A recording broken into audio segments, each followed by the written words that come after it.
नमस्कार। जीवन इंद्रधनुषीय है।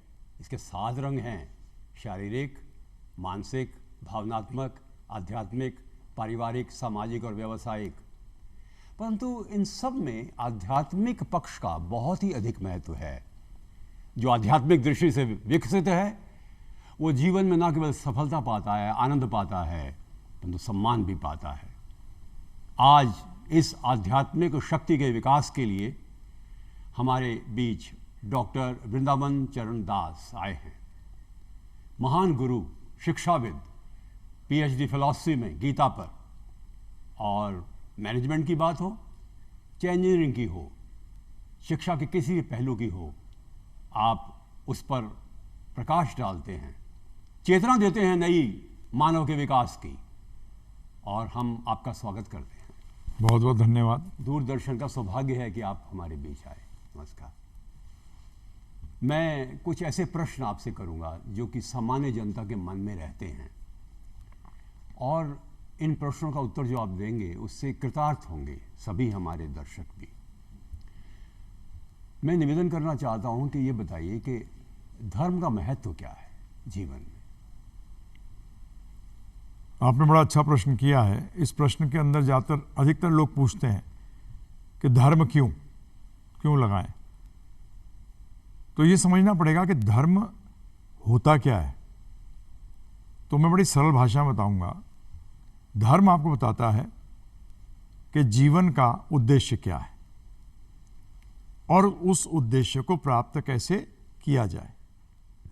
जब जब मानव समाज उद्देश्य को भूलता है तब तब भगवान कहते हैं कि मैं धर्म की स्थापना के लिए आता हूं। तो धर्म की स्थापना का अर्थ क्या है वो बताते हैं हमें कि हमारा इस सृष्टि का, इस शरीर का, इन सब का लक्ष्य क्या है जीवन के अंदर। अब बताइए, आप ही मुझे बताइए कि उद्देश्य जानना जरूरी नहीं है क्या? बिल्कुल है, बिल्कुल है। अगर आप उद्देश्य ही नहीं जाने, जैसे उदाहरण के तौर पर आपने गाड़ी ले ली, अब गाड़ी के बारे में आप सब कुछ जानते हैं, कैसे चलती है, ब्रेक कहाँ है, उसमें से स्पीड कैसे दे देंगे, उसके टायर क्या होते हैं, सब कुछ आप जानते हैं, परंतु ये नहीं पता कि आप गाड़ी करती क्या है, गाड़ी का उद्देश्य क्या है। तो धर्म बताता है आपको, ये कोई और विज्ञान नहीं बताता। ना तो आपको जो भौतिक विज्ञान है, फिजिक्स, केमिस्ट्री, गणित, ये सारे विज्ञान जो हैं ये नहीं बताते आपको कि जीवन का लक्ष्य क्या है। वो सिर्फ धर्म बताता है कि जीवन का लक्ष्य क्या है। तो इसलिए बताइए, आप ही बताइए, अनिवार्य हो गया कि नहीं हो गया? अच्छा, ठीक है। तो फिर जीवन का लक्ष्य क्या है, यदि कोई व्यक्ति पूछे ये प्रश्न आपसे, हाँ, तो क्या सभी व्यक्तियों का जो जीवन है उसका एक लक्ष्य तो नहीं होगा ना? सबके जीवन का लक्ष्य एक ही है। सब अपने जीवन में आनंद चाहते हैं। आप कोई इच्छा पूर्ति क्यों करना चाहते हैं? आप कोई भी चीज चाहते हैं, क्यों चाहते हैं? सच्चिदानंद, कि आपको आनंद प्राप्त हो। ठीक है ना जी? तो इसी के अंदर आ जाता है योग। आप उस आनंद को प्राप्त करने के लिए जुड़ते हैं। आप पढ़ाई क्यों करते हैं? आप पढ़ाई इसलिए करते हैं कि आपको पता लगे सही क्या है, गलत क्या है। सही का मतलब क्या है? जो आपको आनंद दे। इसी तरीके से जैसे हमारे, चाहे वो किसान भाई हों, चाहे वो हमारे स्कूल के बच्चे हों, सब पे सब अंततः क्या चाहते हैं? अंततः एक ही चीज चाहते हैं कि हमारे को क्या प्राप्त हो, खुशी मिले, आनंद मिले। अब प्रॉब्लम आती है किस चीज से जुड़ना चाहिए और किससे जुड़ना नहीं चाहिए। क्या सभी लक्ष्यों का लक्ष्य एक है, आनंद प्राप्त करना? हाँ जी। अच्छा, आनंद और शांति में क्या अंतर है और संबंध क्या है? आनंद और शांति में ऐसा गहरा संबंध है, शांति के बगैर आनंद आ ही नहीं सकता। शांति आनंद तक पहुंचने की सीढ़ी है। उस सीढ़ी के बगैर आप आनंद तक पहुंच ही नहीं सकते। भगवत गीता जो है वो आनंद प्रदान करने के लिए है। क्या आनंद से शांति प्राप्त की जा सकती है? शांति से आनंद आता है। अच्छा, उल्टा नहीं। अच्छा, शांति तो से जो पहला तत्व है वो शांति है। पहला तत्व संतोष है। अच्छा, अच्छा, दूसरा तत्व शांति है। तीसरा आता है आनंद। जब आप संतोषी होते हैं, संतोष आता है, तो मैं आपको उदाहरण देता हूँ। हाँ, आपको भूख लग रही है, आपने कुछ खाया, उससे क्या आया? आपको संतोष आया। संतोष आने से क्या हुआ? शांति आई। शांति आने से क्या आया? खुशी मिली। तो ये तरीका है आनंद प्राप्त करने का। क्या खुशी दो प्रकार की होती है, आंतरिक और बाह्य? बिल्कुल, मैं उसको इस तरीके से समझाता हूं कि खुशी दो प्रकार की कैसे है। एक मजा है, वो बाह्य वो बाहरी है, मजा है, वो सुविधा जो भारी चीज पे निर्भर करती है। प्लेजर कहते हैं। हाँ, उसको इंग्लिश में बिल्कुल सुपरफिशियल प्लेजर, बाहर का, उसको मजा कहते हैं। परंतु जो आनंद है वो किसी पे निर्भर नहीं है। मजा दूसरी चीजों पे निर्भर है, व्यक्तियों, दूसरे व्यक्तियों पे निर्भर है, वस्तुओं पे निर्भर है। परंतु आनंद जो है, जो कि अंदरूनी है, वो किसी पे निर्भर नहीं है, वो आप पे स्वयं निर्भर है कि आप जितना आनंद चाहें उतना ही मिलेगा। ध्यान रखिएगा, मैं ज्यादातर इस बात को कहता हूं कि आप उतने ही दुखी हो सकते हो जितना आप होना चाहते हो। आपको दूसरा व्यक्ति दुखी नहीं कर रहा, आप उतना ही दुखी होते हो जितना आप दुखी होना। अगर कोई व्यक्ति रोड पे किसी को गाली दे रहा है, आपको एक्चुअली वो आपको गाली दे रहा है, परंतु आपको पता ही नहीं है कि आपको गाली दे रहा है, तो दुखी होते हो। परंतु जैसे ही पता लगता है कि मुझे गाली दे रहा है, तो आप क्या हो जाते हो? दुखी हो जाते हो। उसका मतलब ये आपके हाथ में कि आप दुखी होते हो या नहीं होते हो। इसी तरीके से आप कितने सुखी होते हो, ये भी आपके ही हाथ में है। दूसरा व्यक्ति आपको सुखी नहीं कर सकता, दूसरा व्यक्ति आपको दुखी नहीं कर सकता। ये आपके हाथ की बात है। क्या आत्मा परमात्मा का अंग है? आत्मा परमात्मा का अंग है, परंतु आत्मा परमात्मा नहीं है। जब ही तो दो शब्दों का इस्तेमाल किया गया, आत्मा और परमात्मा। भगवत गीता के 15वें अध्याय के अंदर भगवान इस बात को स्पष्ट कहते हैं कि दो प्रकार की आत्मा है, एक जो गिरी हुई है अर्थात हम जैसे, जो कि इस भौतिक जगत में पड़े हैं, और एक जो वैकुंठ में है, जो गिरती नहीं है। परंतु इस दोनों के अलावा एक और है जिसको कहते हैं परमात्मा। वो परमात्मा कभी गिरता नहीं, वो कभी अज्ञानता में नहीं पड़ती। परंतु हम आत्मा अज्ञानता में पड़ने का हमारे को स्वभाव है, परंतु परमात्मा का नहीं है। इसलिए अब आत्मा से परमात्मा ये गलत है, क्योंकि अगर हम भगवान हैं तो हम फंस कैसे गए। परंतु कहते हैं अद्वैत के अंतर्गत के मानव ईश्वर का अंश और वंश है। बिल्कुल, भगवान गीता में भी कहते हैं, परंतु क्या कहते हैं साथ में गीता में? माम एवं आंश, कि सब मेरे अंश हैं, परंतु ये अंश जो है ये सनातन है। ये अंश थे, अंश हैं और अंश रहेंगे। इसलिए अद्वैत सिद्धांत जो है वो परम सत्य को पूरी तरह समझाता नहीं है, जबकि द्वैत का जो सिद्धांत है वो पूरी तरह से समझाता है। जैसे हम बात कर रहे हैं, हम द्वैत हैं कि अद्वैत हैं? हम अद्वैत होते हुए द्वैत हैं। आपको हुए कैसे? आप भी आत्मा, मैं भी आत्मा, परंतु आप अलग हो और मैं अलग हूं। मेरी व्यष्टि अलग है, आपकी व्यष्टि अलग है। हम भगवान नहीं हैं और ना ही भगवान बन सकते हैं। भगवान थे, हैं और रहेंगे। क्या भक्ति योग के माध्यम से हमारे अंदर ईश्वर का प्रवेश होता है? ईश्वर तो हमारे साथ हर समय है। सिर्फ हम भक्ति करने से क्या होते हैं, उस संबंध को जो हम भूल गए हैं उसको वापस स्थापित कर लेते हैं।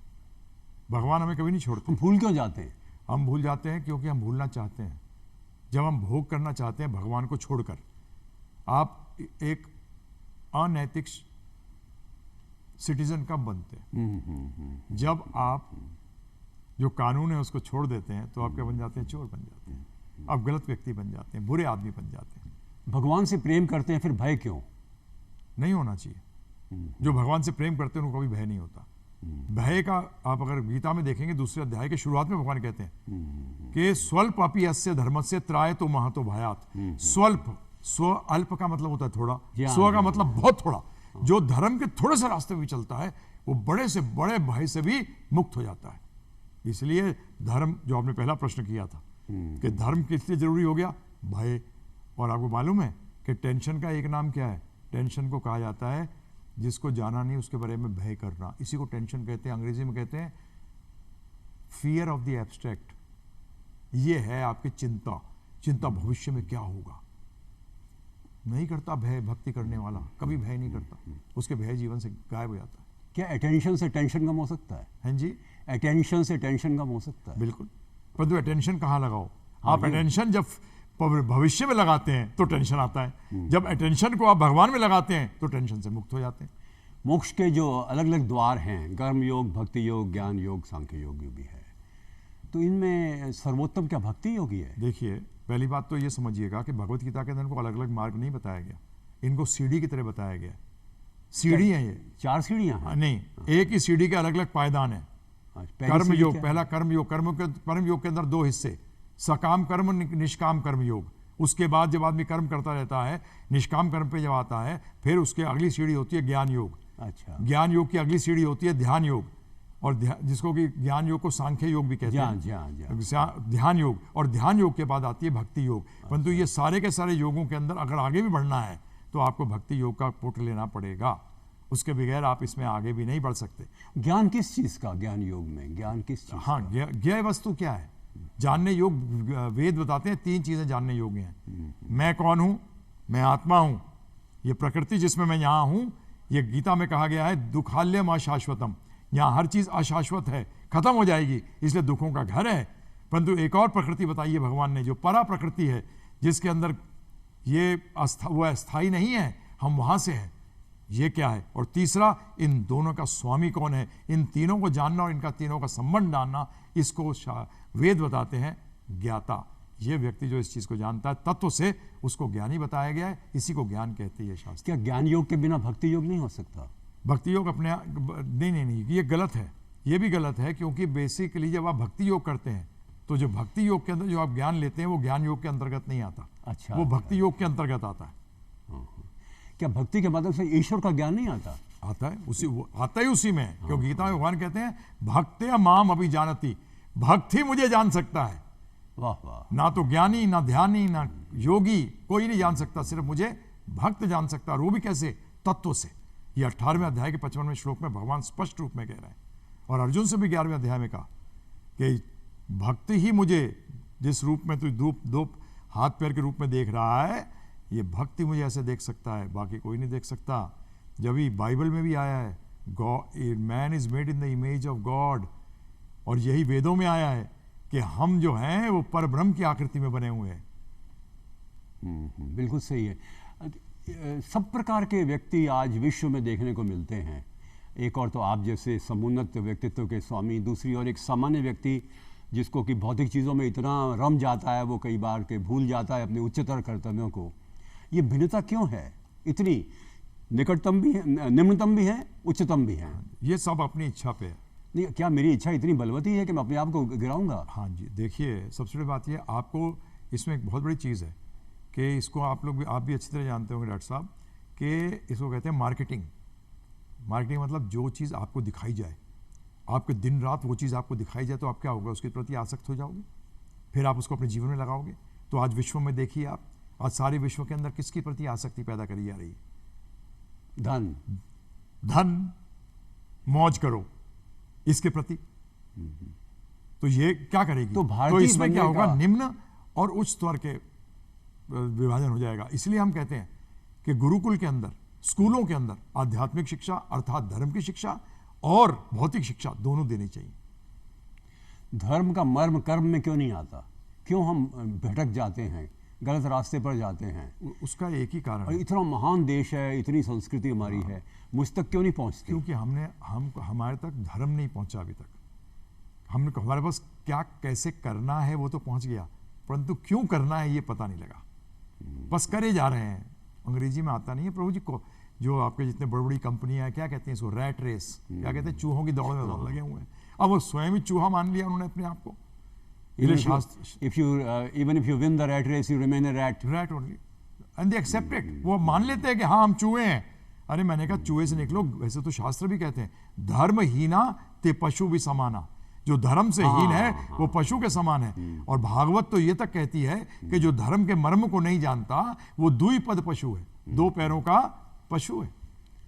बिल्कुल सही है। मैं निवेदन कर रहा हूँ कि यदि मेरे ज्ञान पर पर्दा पड़ा हुआ है और मैं भक्ति योग के मार्ग पर नहीं चल रहा, तो मैं कब सही रास्ते पर आऊँगा? जब दुख आएंगे मेरे जीवन में।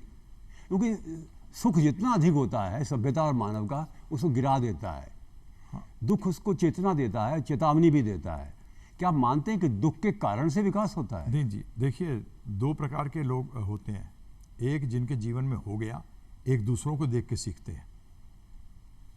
ध्यान रखिएगा, एक गलती करके सीखता है और एक दूसरों की गलतियों से सीखता है। अक्लमंद कौन है ज्यादा? जो दूसरी गलती सीख जाए। तो हमें जब बचपन से भगवद गीता सिखाई जाती है तो उसे बताया जाता है लोग जिसको सुख समझ रहे हैं वो सुख नहीं है। हमने जो शुरू में बात करी थी प्लेजर, वो मजे के उसमें है, वो सुख नहीं। सुविधाएं जो हैं प्रभु जी, ये दुख कम करती हैं, ये सुख नहीं देती। ये लोगों की गलत धारणा है। जैसे आपकी 100 इच्छाएं हैं, एक इच्छा पूरी हो गई, आप सोचते हो सुखी हो गए। नहीं नहीं, मतलब 100 दुख से एक दुख कम हो गया। 99 इच्छाएं तो भी पड़ी हैं, तो दुख है, दुख है। तो जब तक आप धर्म का रास्ता नहीं अपनाएंगे तब तक आप सुख को अनुभव नहीं कर सकते। और उस धर्म के रास्ते को अपनाने के लिए आपको करोड़ों रुपया नहीं चाहिए। आप जिस स्थिति में हैं, आप जहां भी हैं, आपसे कह रहा हूं, आप सबसे कह रहा हूं, आप जिस स्थिति में, आप उस स्थिति में रहकर सफल हो सकते हैं। आपको अरबापति बनने की जरूरत नहीं है, परंतु हां, आपको अपना जीवन निर्वाह करना पड़ेगा, परंतु धर्म के अनुसार। अब धर्म क्या है ये जानना बहुत ही अनिवार्य है। और ये प्रभु जी ने जो प्रश्न किया वो बहुत इंपॉर्टेंट है। ये बचपन से दिया जाता है।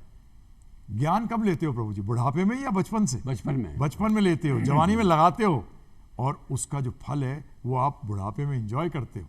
ये है तरीका। अब हमारे सिद्धांतों में हमारे लोगों ने बीच में कहना शुरू कर दिया कि धर्म तो बुढ़ापे में सीखना चाहिए। अरे भाई, अगर बुढ़ापे में ज्ञान लूंगा तो लगाऊंगा कब?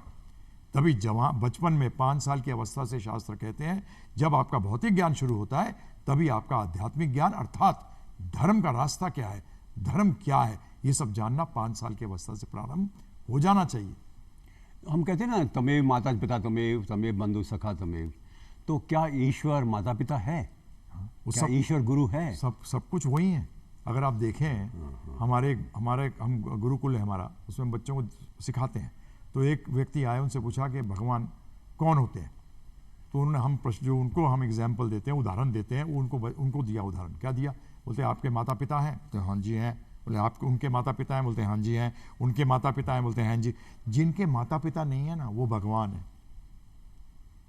इनको कहते हैं सर्व कारणा कारणम, जो सारे कारणों के कारण है।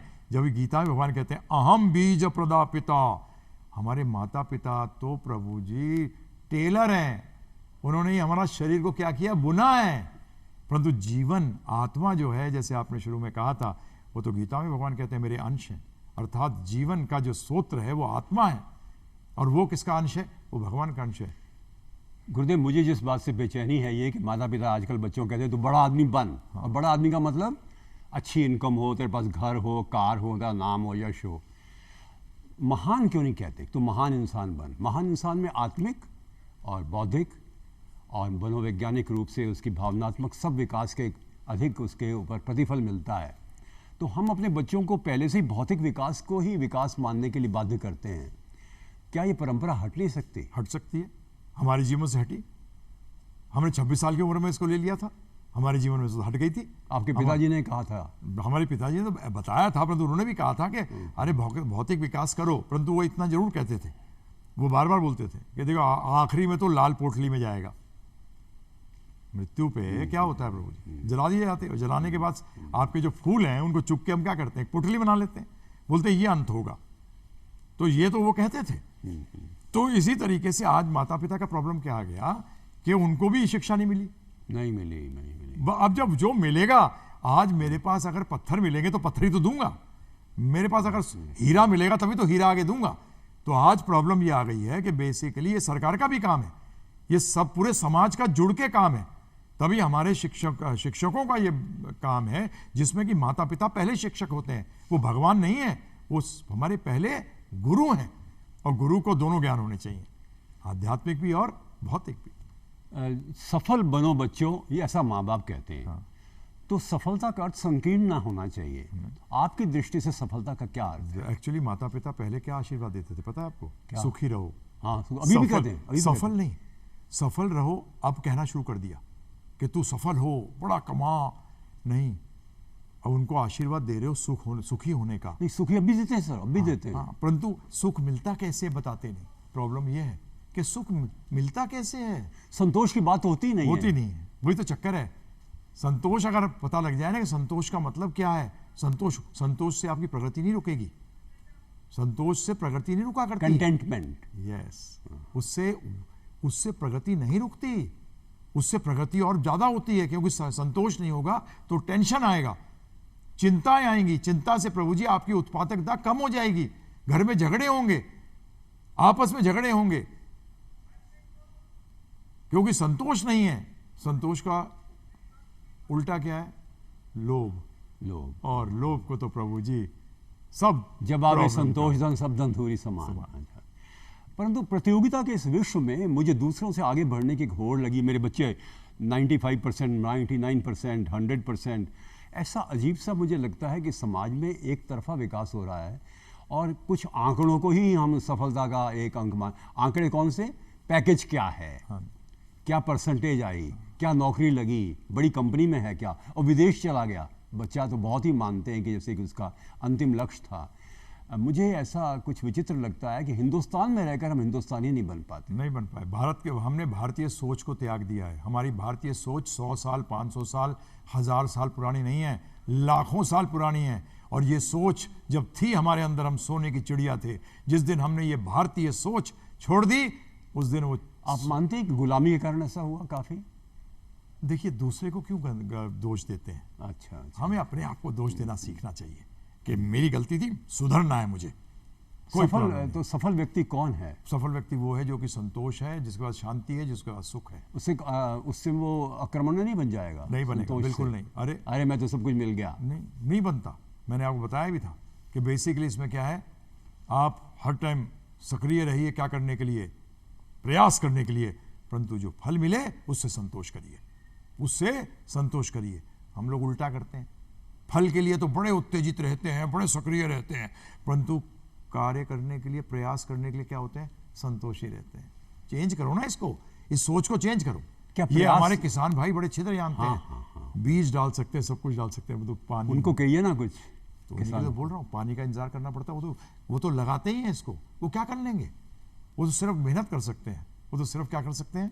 मेहनत कर सकते हैं। वो तो सिखा रहे हैं, परंतु हमारी कॉर्पोरेट वर्ल्ड भूल गई। ये बिजनेस के जितने लोग हैं, ये भूल गए इस बात को। बच्चों को भेज दिया अमेरिका कि तुम्हारे कितना पैकेज होगा। उनकी हालत देखिए कभी क्या होती है। हमें पता है, मैं 40 साल से प्रचार कर रहा हूँ। वो लोग आते हैं, उनकी हालत देखकर, उनकी टेंशन देख के दुख होता है। आपको क्या बताऊं, ये सोचते तो हैं ये महलों में रहते हैं, परंतु अंदर तो देखो, सो पाते हैं क्या? कितनी बीमारियां हो गई हैं, ब्लड प्रेशर की, हार्ट की, डायबिटीज की। इनका संबंध है क्या हमारे एटीट्यूड से? इसको कहा गया टेंशन से संबंध है। और टेंशन का मुख्य कारण लोभ। और वो भी अभी नहीं, आगे के लिए भी चाहिए, सबका चाहिए। भाई भाई में नहीं है आपस में। एक देख सकते हैं कि वो बढ़ रहा है आगे, तो दुख होती है। क्यों भाई? आपकी संस्था का नाम गिव है। हाँ तो जी। दया का क्या महत्व है? इसका दया का प्रभु जी, वैष्णव परा दुखा दुखी। वैष्णव जो है दूसरे के दुख को देख के दुखी है, परंतु ध्यान रखिएगा, दुख दो प्रकार से दूर किए जा सकते हैं।